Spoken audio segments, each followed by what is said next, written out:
Welcome to Navigating Love and Immigration. I'm your host, Megan Pastrana.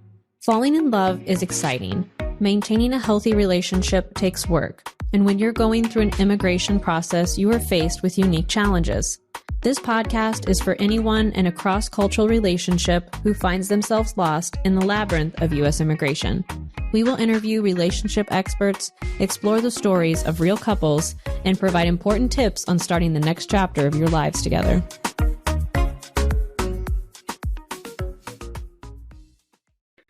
Hi, everyone. Welcome to this week's episode of Navigating Love and Immigration. I have a really special guest or a couple that is going to be here on our show today. Going through the immigration process can be overwhelming and stressful. And for many couples, it's so important to know that, you're not alone in your immigration journey and that there's a light at the end of the tunnel. So we have Josh and Ellen here with us today. And if you're watching this on video, you'll see they have their little one, Harvey, bracing us with his presence too. He is adorable. And we are going to go ahead and just jump right in. Thank you both so much for being here today. So, Josh and Ellen, I can't believe that the first time I remember when you came to the office and we met was in October of 2018. I know it's cliche, but time goes fast, right? And I've loved getting to meet you and know about, your relationship and your goals for the future, and just to see where you're at now, in life and this next chapter that you've both created in this beautiful family. So I know your story, but for everyone who is listening or watching, one of you, if you want to take the lead and tell us when and how did both of you meet? How did your love story start? So I came over at 18 from England and went to college and play soccer over here in America. So me and Ellen met at college. I was a sophomore. She was a freshman when we first met, and kind of started dating like later that year, and have been together ever since. So we met, what do you remember the year? 2014. 2014. And yeah, our lives kind of took off a little bit. Mm-hmm. And after being together for 5 years, we got engaged and then got married very quickly with a small wedding. Got engaged Labor Day weekend and then had a wedding very quickly in November because we wanted to get the visa process started for us. And then had a bigger wedding later in July with all our friends and family. Yeah. And going through that process of trying to find somebody to help us with that, not knowing how long the process is going to take, or it can be quite stressful. So we're very grateful that we found you guys and you were able to help us with that.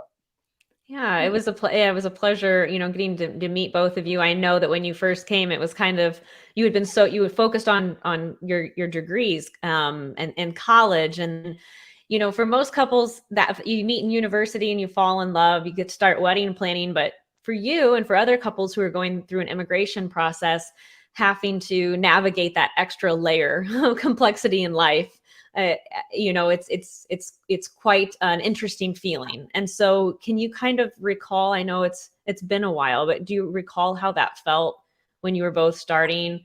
Like you said, you had a lot of questions about what do we do next? How did that feel for both of you? Yeah, I think we were both definitely overwhelmed. Obviously you look online and read what other people have put online, and there was a lot of... We have quite a few friends as well. So the college that we went to had a lot of other international students. And so we had another couple friend who they got married and was from Scotland. And my friend tried to do it on her own and then it didn't get approved. So that kind of stressed me out a bit. So we definitely were trying to look and find someone to help us because I didn't want to do it on my own. And then that happened and him have to leave. I was not wanting that to happen for sure. Yeah. Oh, that's too bad for your friend. It always breaks my heart when that happens. There's this idea that, they say it can be like applying for a driver's license, but was that your experience? Did it feel like applying for a driver's license, or what did it feel like, the whole experience? It with your guys' help, it made it feel a lot less stressful. But yeah, it made it just feel like filing, like just signing papers, making sure we had like all the correct documentation that we needed. But yeah, I definitely just felt like making sure we had all the exact right papers. But it made it a lot less stressful to know that you had everything laid out and set out for us, so we didn't have to worry about it too much, making sure we had all the right things. I think the biggest thing for me was I remember filling out the document to begin with, and it's a hefty document. It's not like just 3 pages. It's 20, maybe more than that. And like you had noted everywhere where we needed to sign, so that there was no room for error. And then obviously you proof and check everything before it all gets sent off. So for us, I think it took the stress away in a sense of we know we're not necessarily doing this wrong. It's more than the stress of is this going to get approved and all that kind of stuff. Yeah, let's talk about that stress of whether or not the case would be approved. How did both of you handle that, like throughout the immigration process and the wait and the unknown? How did both of you navigate that together and individually? It was difficult because I was still doing my master's, so I was down in Terre Haute, and Ellen had got a job as a teacher, so she was working up in Indy, so we weren't necessarily close to each other at the time. But yeah, I just remember thinking, what if it doesn't get approved? What happens next? Like, what's the process of how do we respond to that? And yeah, it was difficult, but I think we managed to talk through it together and eventually come to ease with the situation. Mm-hmm. Ellen, did you have anything to add? Oh, go ahead. I just think I was going to say that I definitely, was a little stressed about it, but not overly, just because with communication that we've had with you about how like we had so much proof and documentation of our relationship, so that not saying it would be impossible for it not to get approved, but you were very confident in the fact that we would more than likely be fine and be getting approved based on how much evidence we had in our relationship between photos and marriage and just how long we've been together and photos and videos with each other's families. And so, because I'd been to England multiple times and visited his family, so we had a lot of evidence as well to prove our relationship with each other. Yeah. And for couples going through the immigration process, and I've gone through it personally, you can kind of ruminate about the case. Like it can become an obsession, right? Checking online, or it can be a common topic of conversation when you're finally together. It's just this thing that's kind of hanging there. Whenever I talk with both of you or met with both of you, you just had so much grace and just so much patience with the process, and I could tell you have a really strong relationship. What are some tips that you would both have for couples who are going through this process to not let that immigration process consume both of you? What are some tips you'd both have? Definitely communicate with one another and how you're feeling with the process. And then if there's anything you're unsure about, then reach out to the people who are helping you or family members that can help you. Like, the more people you can talk to about it, like we obviously said that we had friends that had been through the same situation. So just reaching out to them, seeing how their process was, how long things took, definitely can help settle and ease the nerves a little bit on that process. Mm-hmm. Yeah, and that's Harvey oh my goodness. Here we go. It's just stressing him out to even talk about this. He has better things to do on a Wednesday, right? Yeah. So when you're talking about the emotions that come up, what were some of, if you don't mind sharing, what were some of the emotions that you had? Was it, I don't want to put words in your mouth, but I know for me, like sometimes I would feel a little bit of like anxiety and want to get online and just check. And it's like, oh, things are still pending. And then you start to wonder, when are you going to get a decision? I think the hardest was the extension. So yeah. I think that one was more stressful than the initial, because I feel like we knew very quickly with the initial, but that was also pre-COVID era. So then post-COVID era, I know that they kept saying that things were, extending farther back up because of that. So we felt like we just were waiting, and we just got that approval within the last month. And so that was, I think, just the most stressful time, was just because we're trying to make plans and knowing when we can travel again next. And that was the hardest part, was just waiting and knowing. But you guys did a great job of sending us emails saying, oh, we checked on it, it's still pending. So knowing that you guys were checking on it consistently helped with the peace of mind of knowing that it's not been forgotten. Yeah. And so for anyone who's watching or listening, Josh went through a process to get his green card, and then you received a 2-year green card. And then that 2-year green card had another step later in the future with the removal of conditions. And so that's the part that, Ellen, that you're talking about became a little more complex, or a little more, I guess, frustrating, for lack of better words, because it was a very long wait time, because it was post-COVID. Mm-hmm. And so it took them a while to get you that receipt notice that shows, right, that your green card was extended. Yes. You both just have so much patience, though, and so much grace. And I feel like you have some kind of special trick or something. Every time I talk to you, you're like, okay, that's okay. It'll come when it'll come. How did you get to that frame of mind of just, is that how you've always shown up in life, or was there something you did for stress? I mean, I would say I'm quite a patient person.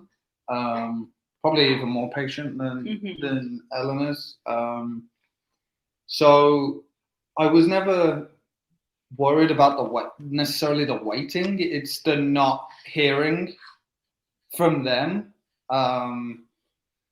And you guys do a great job of not letting us worry too much, in a sense of you're constantly in communication. I think it was every other month or so that you were checking in with us and seeing how we're doing, and if we need anything. So for me, that kind of allowed me to not worry about it, and to be more patient, knowing that people are taking care of what needs to be done. Yeah. And for both of you, I know you have a lot of support with your families. How did family help you with this process? Just helping to make, so part of the process, I remember we had to get just people writing letters of recommendation that, about our relationship. So having our family support in that was huge, as well as other friends that, we're close with, writing letters for us. And both of our parents are amazing and phenomenal, and just supporting, and again, not making sure we're not worrying too much, checking in on us. And so we're very thankful for our family support. Mm-hmm. Yeah, I just wanted to mention that because I know from the letters that your family provided that you have a very close connection with them, and that they did provide you with a lot of support. And I think that's very helpful for couples going through the process. If you can lean on your families and just, just like Josh, like you said, just communicating how you're feeling or what's going on, so people can be aware of what kind of support that you might need. Mm-hmm. So for couples who are just, start out on their immigration journey, or maybe they're in the middle of their immigration process, what do you think are the number one tips that both of you would provide to couples? Or what is something that you wish you would have known when you started, maybe? Be prepared to wait. I think is the biggest one. These things don't necessarily happen overnight or quickly. So know that you're probably going to be waiting a while. Even when you send things off, you're probably not going to hear a response for a while from immigration. And then if you have questions, ask your attorney, ask your lawyer. I would say as well, just keep it in mind, still just collecting as you go through your relationship, just collecting any documentation that you have of your relationship, because the fact that we had so much was very, very helpful for us. Even if it's making sure you have both your names on your cable bill or something like that, just small things like that, making sure you have a lot of documentation, you're both on things. Mm-hmm. Yeah, I think for us, my wife does a great job of taking pictures, and I don't necessarily like to do that, but I made him. You don't realize how important it could actually be. like photos at Christmas, Easter, family gatherings, and I think that that's something that probably helped our case a lot, is that we spend a lot of time with our family, and when we did, we made sure that we documented it and kept it on file so that if you guys asked for more evidence, we could provide it. Yeah, definitely. I think those are really great tips. Patience and then preparation is what I'm getting from that. Yeah. And I think, that's a really good, good pointer to kind of think about making sure both of your names on the cable bill. I know for couples who aren't going through the immigration process, especially when you move, it's kind of like you call these three and I'll call these three, and you're not maybe intentional about wanting to have both names on it, And so it's important to kind of start thinking about those things. And I think, you both had such a long relationship before you decided to get married. You knew each other for 4 years. You had that family support. And I agree, you had really strong evidence, and you followed our advice and continued to collect evidence. So it made that next phase in the process, easier for both of you. And so I know part of the process was an immigration interview for you. Do you mind sharing how that experience was for you? A lot of couples are interested in that immigration interview component of the case. Yeah, I think to begin with, we were very nervous about that part. Obviously, you have to sit down in a room, prove that you love each other, that you're married, that all this stuff, and it can be quite an intimidating experience. I remember driving downtown, and you've got a suit on, and like it feels very, which it is, feels very important and real. But once you're in the room you realize that they're just there to help you, and I think I feel like it went really smoothly. We didn't have to worry about bringing anything. You had all the evidence, all the paperwork that we needed. I remember being asked like maybe 3 or 4 questions. I can't remember exactly what the questions were. But yeah, I feel like we were only in there for 10 to 15 minutes. Yeah, we weren't in there very long. But again, I think it just helped how much evidence that we had in our relationship. Because I remember when we left, Megan, you said he basically, before even the interview had started, he had made a decision on whether he was going to approve it or not. And that was based on how much evidence we had shown. And I remember we'd given you stuff, and then you guys had asked for more even than on top of what we'd given you, just so that way there was no doubt that we were together. And I think that helped so much even before going into the interview, just that, because that really, I think, made the decision even before that. Yeah, I completely agree. I remember that very clearly. And for couples who maybe don't submit as much evidence and you have more questions, but that officer had decided, we can tell that this couple, you had longevity in your relationship. You had a lot of strong evidence. They had checked your social media profiles and looked at all kinds of things online too. And the officer had mentioned that he had, checked all of that to make that decision. And then they were spot checking you. And that's really something that we see that happens a lot. They were just asking you kind of questions in passing about the evidence you submitted without you even probably realizing necessarily, what they were doing. Yeah. But they were spot checking on all of your relationship evidence. Well, I really appreciate both of you being here with me today, and sharing your experience for couples who are going through the process. Any last words of anything you'd want to say to couples who are on their immigration journeys? Enjoy the experience. Even though it might be hard and difficult, in the end, hopefully it'll be worth it. Definitely worth the wait. Yeah, I love that. I think that's great. A great place to end our conversation here today. I think that the immigration process can really make you as a couple and as individuals more resilient and have a stronger relationship. I see it all the time, and I've seen much both of you have evolved and changed individually and as a couple since 2018. And I think it's just beautiful, and the family that you've created and the life you've created. I'm just so blessed to have been able to be your guide on this immigration journey. And thank you both so much for being here with me today.